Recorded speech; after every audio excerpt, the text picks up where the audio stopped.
Benteng Stelsel, taktik Belanda untuk kalahkan Pangeran Diponegoro.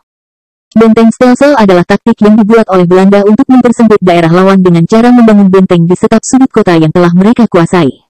Orang yang menciptakan strategi benteng Stelsel adalah Jenderal de Kock. Taktik ini pertama kali diusulkan oleh Jenderal de Kock pada 1827, ketika Belanda kerepotan dalam menghadapi serangan pasukan Pangeran Diponegoro. Penyebab dicetuskannya benteng Stelsel Perang Diponegoro atau Perang Jawa adalah pertempuran besar antara penjajah Belanda dengan pasukan Indonesia yang dipimpin oleh pasukan Diponegoro. Salah satu peristiwa yang menjadi sebab berkobarnya pertempuran ini adalah pemasangan patok tanpa izin oleh Belanda untuk pembangunan jalan yang melintasi tanah dan makam leluhur Pangeran Diponegoro di Tegalrejo. Pangeran Diponegoro kemudian mengobarkan perlawanan pada 1825 di Tegalrejo yang kemudian meluas ke berbagai daerah, seperti Yogyakarta, Surakarta, Kedu, Banyumas, Pekalongan, Semarang, Rembang, dan Jawa Timur.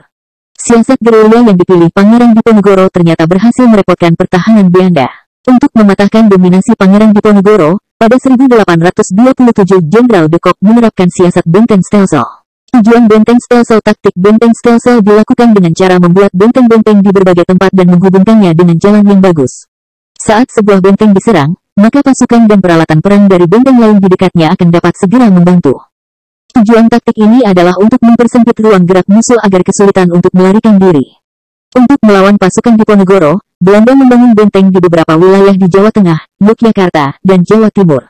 Strategi ini terbukti cukup efektif dan perlawanan pasukan Diponegoro mulai dapat dikendalikan. Bahkan kedudukan Pangeran Diponegoro mulai terdesak dan melemah. Belanda juga menerapkan strategi benteng Stelsel ketika menghadapi perlawanan rakyat Minang dalam Perang Padri. Benteng Fort de Kock di Bukit Tinggi dan benteng Fort van der Kapellen merupakan dua benteng pertahanannya.